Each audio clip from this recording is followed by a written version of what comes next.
Allahumma salli wa sallim ala nuril anwar. Bismillahirrahmanirrahim. Assalamualaikum warahmatullahi wabarakatuh. Alhamdulillahi rabbil alamin, wassalatu wassalamu ala sayyidil anam sayyidina Muhammad wa ala alihi wa sahbihi ajma'in. Subhanaka la ilma lana illa ma 'allamtana innaka antal alimul hakim. Rabbi zidni ilma warzuqni fahma birahmatika ya arhamar rahimin. Ma'asyiral muslimin, hadirin jamaah pengajian Masjid Baitur Ridwan yang dimuliakan Allah Subhanahu wa taala, kaum muslimin wal muslimat di mana saja berada. Alhamdulillah wa syukur ala nikmatillah. Hari Jumat ini tidak terasa kita sudah memasuki tanggal 3 Muharram 1445 Hijriah. Dan insyaallah Jumat depan kita akan bertemu dengan tanggal 10 Muharram yang dikenal dengan sebutan Asyura, di mana salah satu keistimewaan daripada tanggal 10 bulan Muharram itu disebutkan dalam berbagai hadis bahwa Muharram itu atau Asyura tanggal 10 Muharram itu istimewa di kalangan masyarakat jahiliyah. Jadi kalau orang jahiliyah dulu, orang-orang musyrik, paganisme, penyembah berhala itu, kalau mereka punya dosa, mereka berpuasa untuk menghapus dari dosanya. Dosa itu dihapus dengan puasa tanggal 10 Muharram, Asyura. Pada masa Nabi di Mekah, pada masa jahiliyah, jadi sudah ada puasa Asyura dilakukan oleh orang-orang jahiliyah. Ketika Rasulullah SAW hijrah ke Madinah, beliau bertemu dengan komunitas Yahudi. Qadiman Nabi SAW al-Madinah, Nabi tiba di Madinah dan melihat komunitas Yahudi berpuasa di tanggal 10 itu. Maka Nabi bertanya kepada mereka, kenapa kalian berpuasa? Kata mereka, ini cara kami mensyukuri kemenangan Musa atas Fir'aun dan selamatnya Bani Israel daripada kekejaman Fir'aun. Maka Nabi mendengar itu mengatakan, nahnu aula bi Musa minhum fasumu yaumah. Kami atau kita lebih dekat dan lebih berhak untuk mengagungkan Musa, karena itu berpuasalah pada hari itu tanggal 10 Muharram atau disebut dengan Asyura. Jadi dengan demikian Asyura ini ibarat hari raya, adalah hari raya semua agama. Kalau mungkin Idul Fitri hanya milik umat Islam, Idul Adha hanya milik umat Islam, tapi berdasarkan hadis-hadis dan riwayat tadi, orang jahiliyah saja sudah mengagungkan Asyura. Orang Yahudi juga mengagungkan Asyura, dan umat Islam juga mengagungkan Asyura. Maka ini menjadi titik temu, salah satu titik temu, dan itu menguatkan demikian istimewaannya tanggal 10 Muharram. Sehingga dalam literatur Islam banyak ditemukan hadis-hadis fadilah yang berkaitan dengan Asyura ini, di mana disebutkan bahwa diterimanya tobat Nabi Adam adalah pada tanggal 10 Muharram. Selamatnya Nabi Musa dari kerjaan Fir'aun adalah juga tanggal 10 Muharram.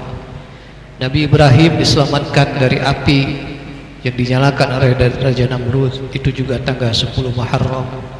Nabi Isa diangkat ke langit juga tanggal 10 Muharram.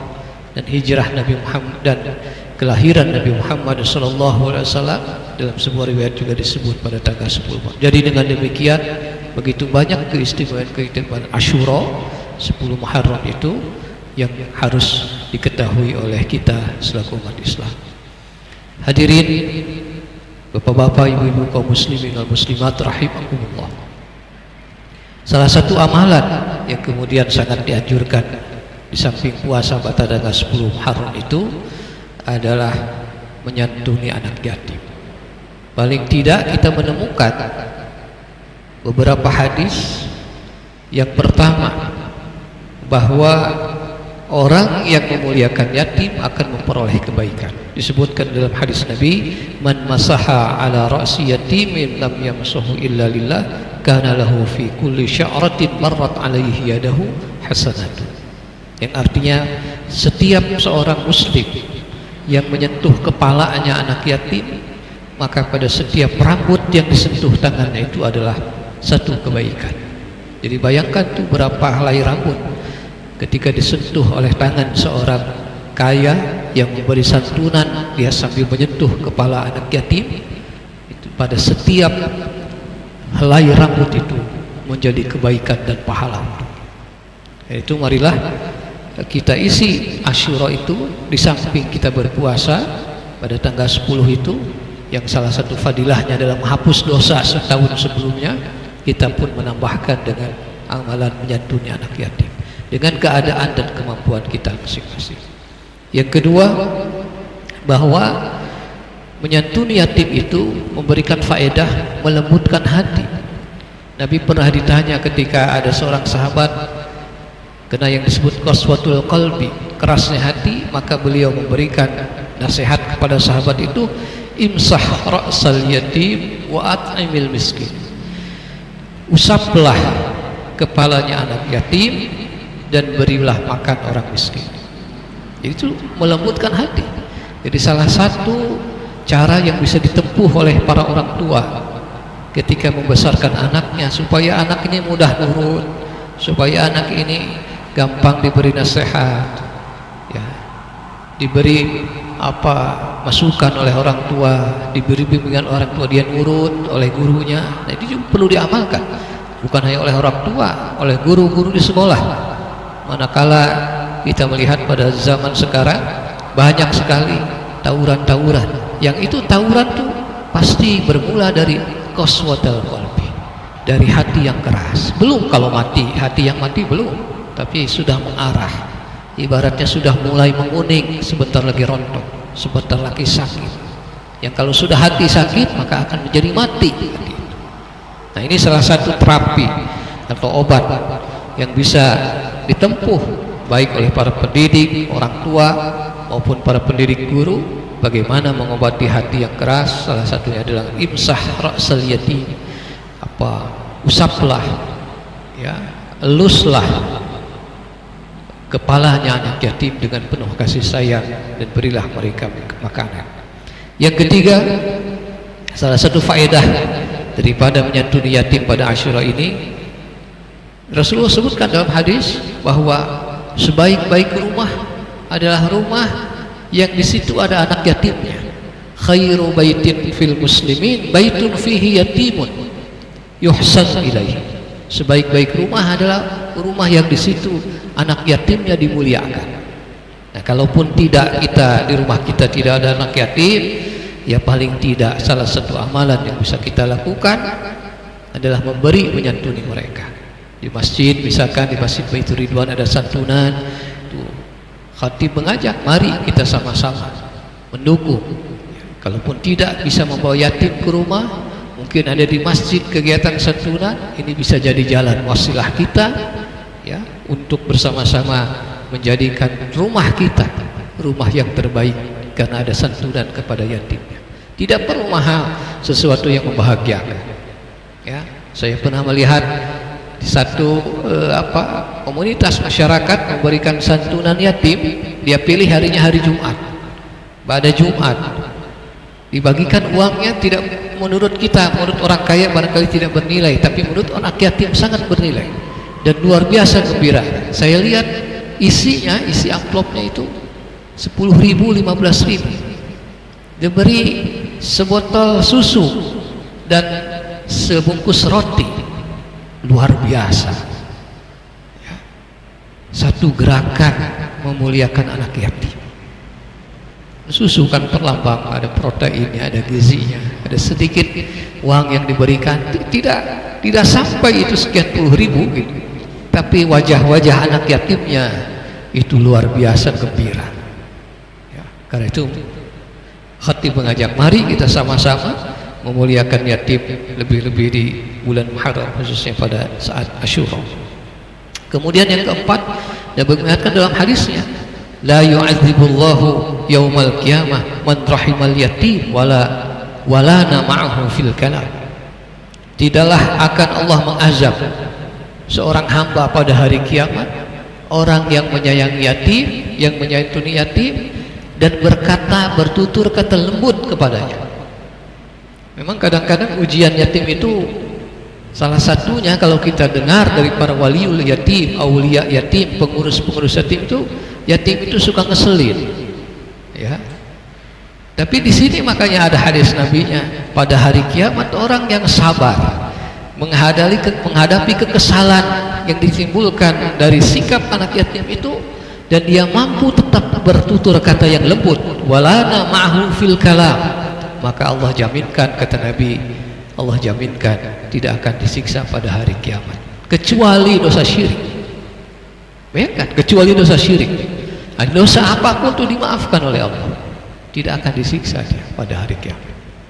Kemudian yang terakhir, bahwa menyantuni anak yatim ataupun mengurus, ya, ataupun memperhatikan kehidupan anak yatim, Nabi menjaminkan bahwa dia akan lebih cepat masuk ke surga. Di dalam hadis diriwayatkan bahwa ada seorang Nabi sudah mau masuk surga, tiba-tiba ada orang yang menyusul dengannya. Kata Nabi, dengan amalan apa engkau bisa menyusul aku ini? Bukan berarti masuk surganya mendahului Nabi, bukan berarti dia masuk surganya sama dengan Nabi, tidak. Tapi jarak dia dengan Nabi sedemikian dekat sehingga disebutkan dalam hadis seperti jari tengah dengan jari telunjuk. Tapi masuk surganya beda. Nabi tentu surga terbaik, tertinggi, termulia. Ini wanita, surganya di bawah. Jadi bukan bergabung bersama Nabi, tapi proses menuju surganya demikian cepat, secepat Nabi mau masuk surga. Sehingga Nabi bertanya, dengan apalan apa engkau bisa menyusul aku? Aku mau masuk surga, kamu pun kok bisa cepat mau masuk surga? Maka disebutkan oleh wanita itu, saya memuliakan yatim. Sehingga disebutkan dalam sebuah hadis, man qabida qabdan minal muslimin ila it'amihi wa syarabihi adkhalahul jannah. Siapa saja yang memuliakan anak-anak yatim, mengurusnya, memperhatikan kebutuhan hidupnya, maka Allah akan memasukkannya ke surga dengan cara yang cepat. Itu berarti khidmat kemanusiaan. Saya bicara khidmah kemanusiaan, bukan khidmah ibadah salat ya. Ini khidmah kemanusiaan, memperhatikan hajatnya kaum muslimin yang lemah, yaitu anak-anak yatim. Maka Allah berikan keistimewaan, kecepatan khusus untuk dirinya bisa lebih cepat masuk ke dalam surga, dan Allah maafkan dan ampuni dosa-dosanya. Demikian hadirin Bapak Ibu jamaah sekalian yang dimuliakan Allah, apa yang dapat disampaikan berkait dengan datangnya Asyura 10 Muharram 1445 Hijriah. Semoga Allah beri kepada kita keluasan rizki, kelapangan rizki, sehingga sedikit ataupun banyak kita dapat mengeluarkan infak dan sedekah khusus yang ditujukan kepada anak-anak yatim yang mereka selama ini tidak atau kurang diperhatikan. Wa amma bi ni'mati rabbika fahaddits. Mudah-mudahan yang singkat ini ada manfaatnya. Assalamualaikum warahmatullahi wabarakatuh.